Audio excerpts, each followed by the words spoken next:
We're still talking sports and youth development. How is it that Africa has a lot of sporting talents and we keep exporting them and not able to harness their talents and develop sports in Africa? Well, we have a former POCACOV and youth development expert, CSP Ebere Amarizu. Good morning, Mr. Ebere. Thank you so much for joining us this morning on the show. Good morning, to you, and good morning to our viewers. Absolutely. Now, I almost beat my tongue trying to, call out this acronym POCACOV, founder. Yeah. What exactly is the organization about, and what's your mandate?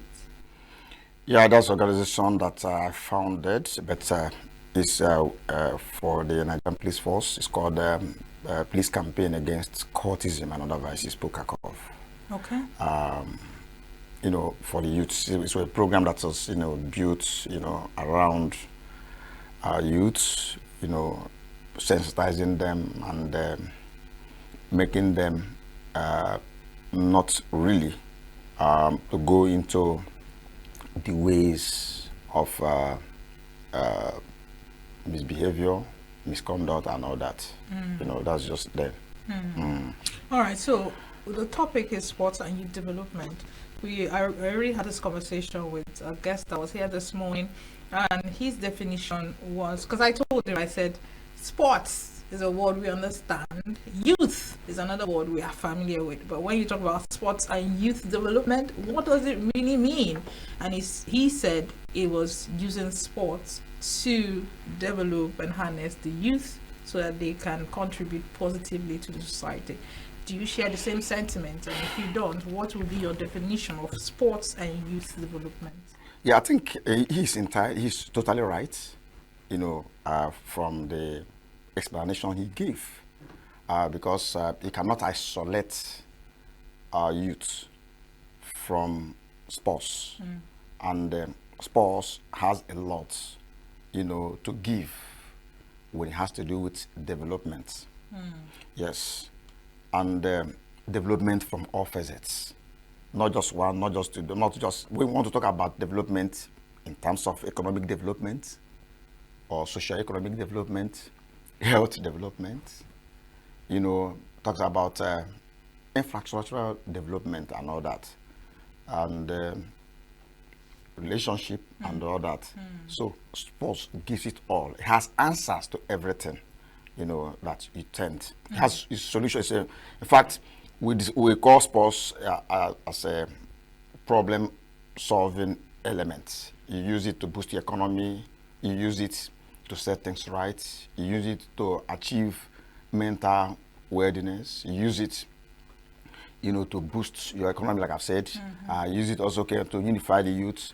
And you also use it then to stop them from offending. And all that, a whole lot of things. So that sports gives. All right. So sports answer everything. All right. So from your, assertion, it seems as though sports can be a tool, it can be a strategy. Yeah.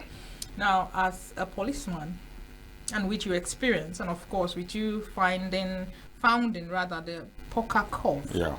how have you used sports, to reduce the rate of misconduct or cultism or any sort of youthful exuberance that could be on the negative? How has sports as a tool served you, in discharging your duties? And I want you to explain that using your organization POCACOV, how has it impacted the youth positively, reducing cultism, reducing any form of, vice?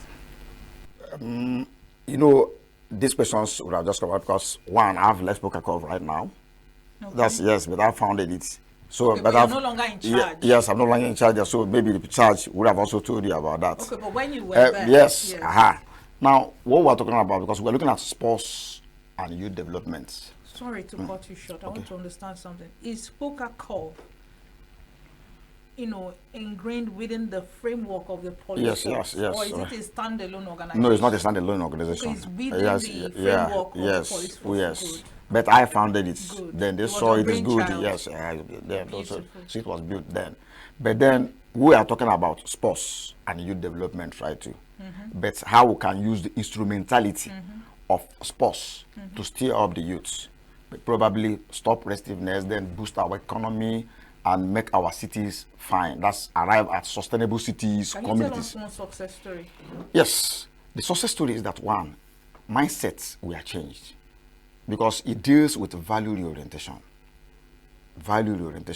getting used together, and of course, letting them know that one, that all hope is not lost, that you have abundant talent in you, because you have not been able to engage them to let them know the potentials that is in them, and that comes through self-awareness of the mental health.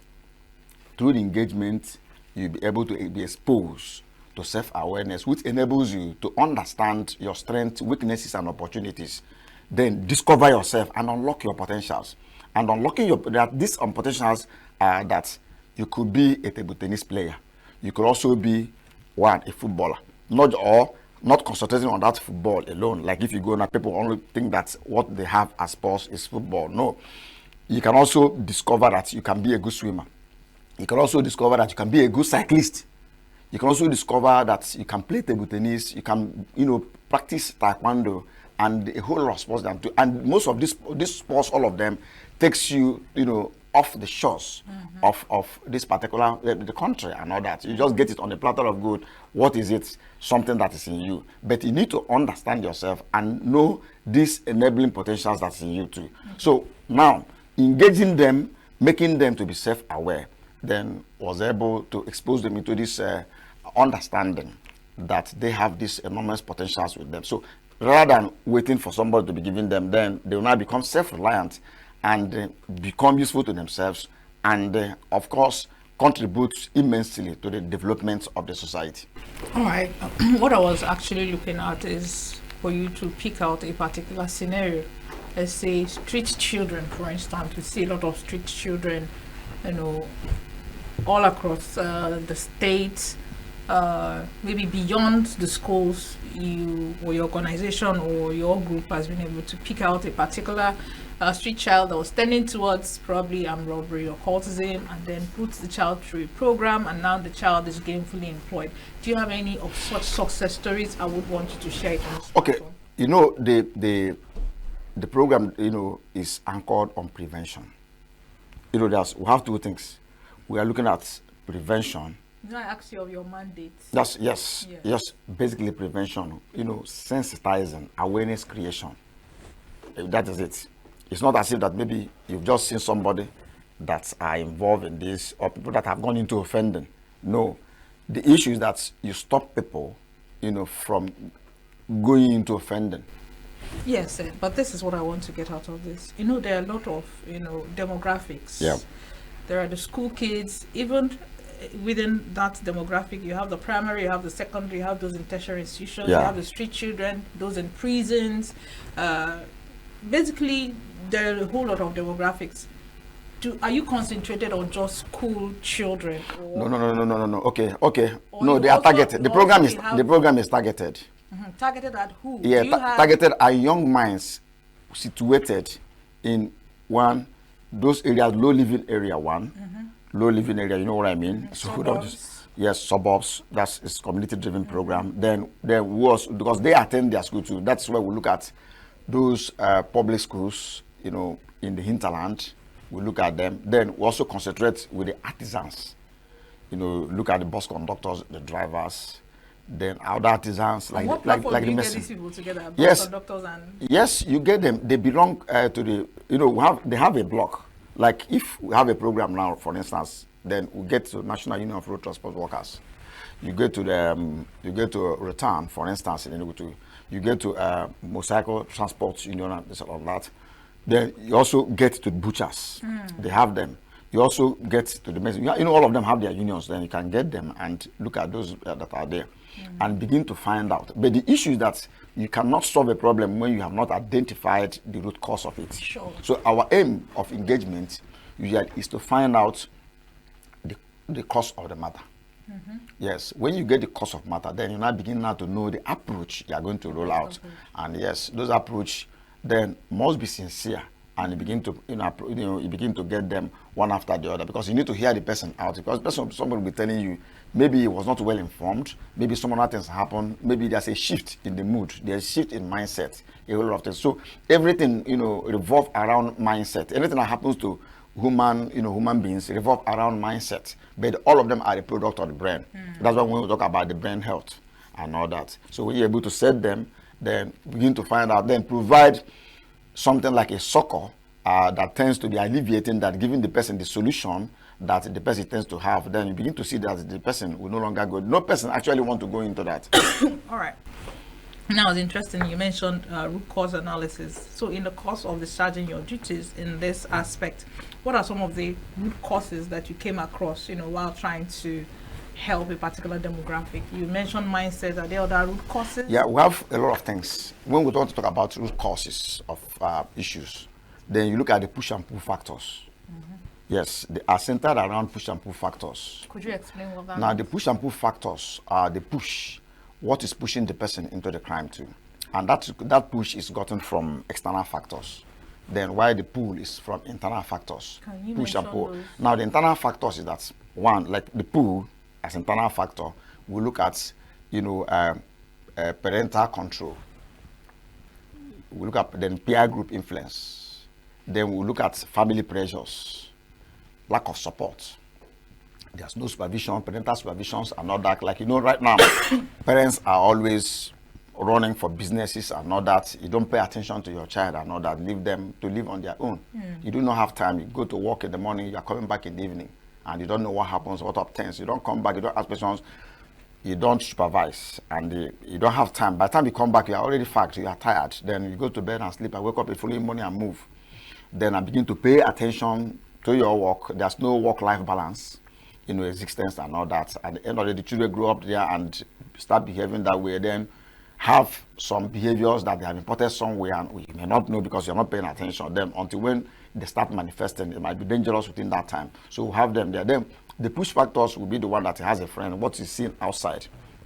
What is seen outside, and also make them to. And that other push and pull factors, that's where we now have some governmental policies too. Which might, the person will begin now to look at some policies as a perceived injustice, because that's one of those things there too. So if someone now is threatened by, a kind of injustice, so it makes the person to begin to think otherwise. It changes the mindset, and the person begin to find a solution. The solution might be negative, from a negative approach or positive approach, depending on what's bets. Usually is of the negative because of what the person is, because the person is seeking for solution. It's just like when you want to kill snake, you begin to run and find some certain things. You can maybe buy somebody. So these are the things. There's something that it has perceived danger. These are the things. Then you also begin to look at some other pressures. We have something like somebody's oppression and all that. Oppressing someone and all that. Somebody feel that is oppressed, and it can no longer get this from there and all that. It can't take it anymore. Yes, either it's in two ways. It's either the person try to kill himself, commit suicide, or the person try to, withstand the horrors and mobilize against you and all that. It motivates people to go into offending and all that. A whole lot of things make people to go into maybe lack of financial support, lack of economy, lack of job opportunities, lack of employment and all that. Make people now to begin now to say, man must work. Those are things that motivate offending and all that. So if you have them, and we summarize them under social factors. So that's why in United Kingdom, where in Liverpool, I worked in Liverpool, on this, stopping knife crime and all that. We work with Liverpool Football Club Foundation. They will try to find out this when they are carry out prevent serious organized crime, crime involving young minds, what motivates offending and how they are addressed. That was why the issue of sports comes in there, because they also use sports as a major tool to address this. So we begin to, before you solve a problem, you find out, you have to identify the problem. But the issue is that people will now jump in and assume that their problem exists. Which problem is existing? So that's why what you might be solving might not be in existence. So you need to carry out this. And that's why the process we take is data driven. Because it is through data, because everything we are doing must be referred to data. It is data that will be able to unveil the nature of the problem and the people in this, in this situation, and what would have led them to that. And again, the best approach to handle this. You can now recommend that this is the best approach. Then you begin to implement plan program of action with a view to sorting things out. So if you don't do that, that's why it says targeted. If it's coming from maybe lack of employment, you can now say, okay, look at this thing can come in. It's not just a kind of you assume. It's just like, for instance, people come to say that the only thing that we are going to do now is to empower people, with we buy keke napep for them, like they usually do, empowerment. But if you're saying that it's empowerment, it's not so. Somebody will come to a village, you buy keke napep about 1,000 and share the whole youth. Without finding out what the person has actually has he solved the problem? Not exactly. But that's what they've been doing. So we have been doing the same thing, and you have not been solving the problem. That takes me to the next question I actually want to ask you, right? Because I've been saying a whole lot on my head. A lot of light bulbs are lightening up in my head. Now, don't forget we're talking about sports and youth development. I'm sure that there are other tools. Yes. But we just want to concentrate on using sports, yeah. To stop, these vices by the youths. Now, you did mention that there are a lot of root causes, given the push and the pull factors. Now, do you think sports alone, as a tool and a strategy, is enough to take care of those root causes? Because when we take care of the root causes, then the other problems are taken care of. I think sports as a tool is enough to take care of poverty, lack of employment, peer pressure, a lack of home training, and you think sports is enough to take care of all those problems? Sports. It will now seem as if is a one medicine kill all or one no. Okay. Let me tell you. Sports has about 90% solution. So if you have about that, so it has a pass mark. Could you explain that? Now let me just 90%. Now you know that human beings are made up of body, soul, and spirit. That's 3. And sports is built under that pillar of cognitive, affective, and psychomotor. Yes. Now, sports strengthens your cognitive ability, strengthens your affective ability. What's affective ability? Is it not your mind? The psychomotor ability, what's the psychomotor ability? Physical. Good. So that's the content of human beings that are made in 3 in 1. So if it's able to tackle your cognitive, ability issue, Your addressing them, intellect. good. Address your affective, address your psychomotor, then what then are you looking at? Now let me explain further. Now, if you come in, the cognitive ability is that 1, those problems that are worrying you, giving you headache and all that, sports will address them by ensuring that you get the proper, treatment that will address or give succor to your brain problem and your behavior, stabilizing your mood and all that, which makes you to begin now to think about going into offending.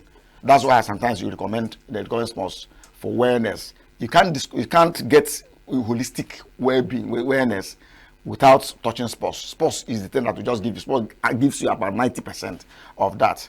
Now, sports again will also help stabilize your mood. That's what we're talking about. The affective. Yes, the affective. Your mood.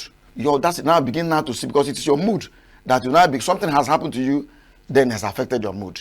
Then anxiety disorder comes in, sleeping disorder comes in, eating disorder comes in. Then the whole lot of disorders will begin to emanate. They are from the mood and all that. And so if it is addressed, you won't be going into that. Then the psychomotor is that 1, you will be working, you'll be strong enough to do all kind of listen to work. You can work then and get your daily living and get your pay and all that. You work, you'll be strong. That's why they say that health is wealth. It did not say that wealth is health. You can be wealthy and you're not healthy. You have a problem, but health is wealth. That's what we say in Koli Mental Academy. We say sanitas et difficile. That is health is wealth. So sports gives all this. Then let me also tell you that sports is also built, another problem, sports is built on 3 dimensions. We have what's called the anthropological metaphysical dimension. Then we have juridical political dimension. Then we have socio-economical dimension. Let me explain. The anthropological metaphysical is that sports is built on oneness. That's one person. That is 3 in 1. That's what I've told you. The 3 is 3 in 1. The body, soul, and spirit working together. Yes, it gives you the unity. which we need. Don't you need unity? Don't you need unity in your local government, your society? So sports gives you that. That's what I'm telling you, because you have to know how to work with one another. They have to be a team player. Then if you go to the juridico-political, sports is administered by rules. It's a game that's no sports game, no sport events, no game in sports that is not played by rules. So by that, you don't even need to call a lawyer. It's just a kind of you abide by that rule. So by constantly abiding by that rules, naturally, then you have amended yourself. Therefore, you become law abiding. So you don't need to go and study law and all that. Is there research to show there's a connection between the two, becoming law abiding and abiding by the rules of sports? I have some books that are also written there too. I'm a graduate of National Institute for Sports. So we have books we are written on that. We are telling you, it's not a question of this. We are telling you that there is sports. We don't call, maybe they say, let's call police to come and wait for you. That maybe if you commit foul, police will arrest you. Or you already know that the rules, that if you commit foul, that the resultant effect is that it's either you get red card or you get penalty, and you don't go to law. It directly helps you become law abiding. That you become a law abiding directly. So that it gives you that. And it also helps you in administration, because the sports is administered. It's not a question of you don't need to cast a lay. It's administered how it is done, who does what, and all that is there. So you use it to get. Then you look at the other one, the last one, the socio-economic perspective on sports is that sports, is a tool, for that gets, through sports you can get money. Through sports the economy will rise. Some countries, in the world, there are some countries that dwell solely on sports potential. They sport them and get their money, like Brazil also. So which means the talent, they dwell solely on the abundant talent. And we have this abundant talent in our country, in our society. The question is, how do we harness this talent? You can harness it, and then that one will now talk about changing from the way we are doing our things. There has to be some things, framework put into place. We have to kind of come back and look at our sports policy. We have to look at our sports policy, one, then change it or revamp it, then make it, reinvigorate it. Now, the sports policy will take us to what we call the building of high performance sports centers in virtually all, maybe the local governments. We have 774 local governments. Yes, we can do that. Have high performance sports centers in there. Like if you go to Liverpool, like Anfield, I worked at Anfield Sports Community Center. If you Google it, you will see that we work there, where they have all facilities. And yes, all facilities are there. The youths go there. They have other facilities, others there too, where you have them, the train. That's where they have a program run for children between this and that, between that, so that you graduate and move, and that people are coming and that. It's like a pipeline or a system. Yes, it's a talent hub. Yes. It's a talent hub. So that means that all our program in sports development must be intentional.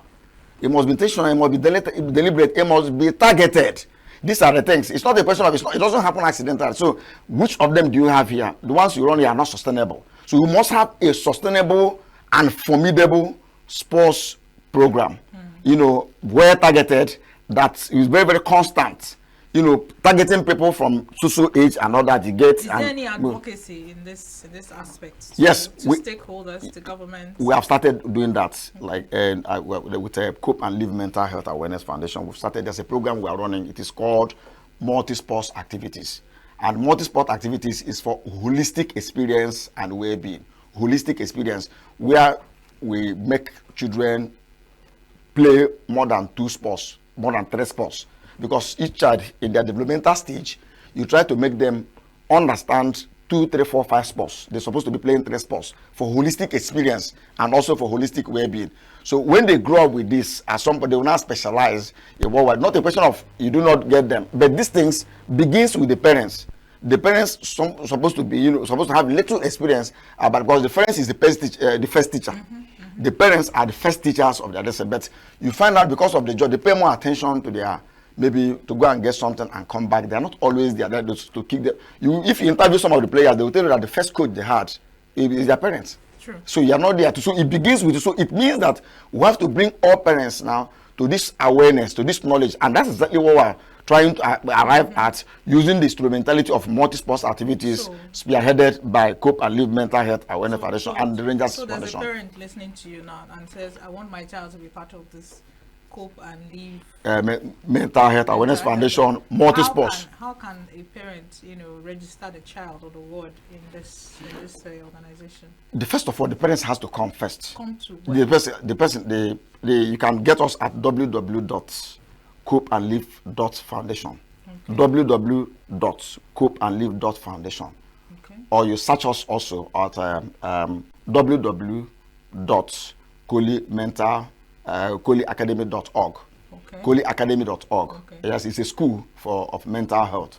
Then you can also approach us at Rangers Foundation, Rangers International Football Club Foundation, which is also a partnering firm to Cope and Live Mental Health Awareness Foundation, because we deal with the younger minds, so that we can enlist their mind into various sports. It's not just playing football and all that. You might be playing football, but football might not be what actually you need. So by the time we do our assessment, because we usually do assessment when we serve, this is our data driven. So we don't. It's not guesswork. You don't just say my son can play and come.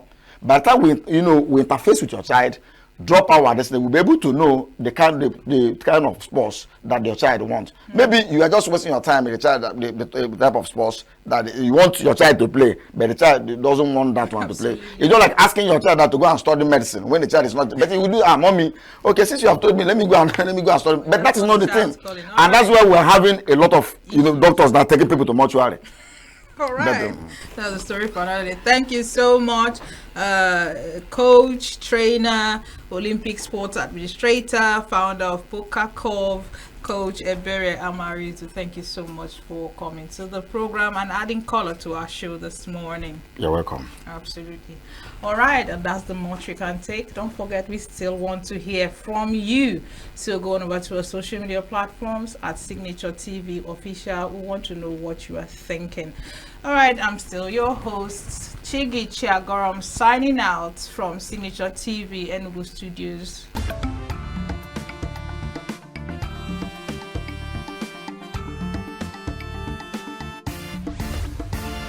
Signature TV, news in your pocket.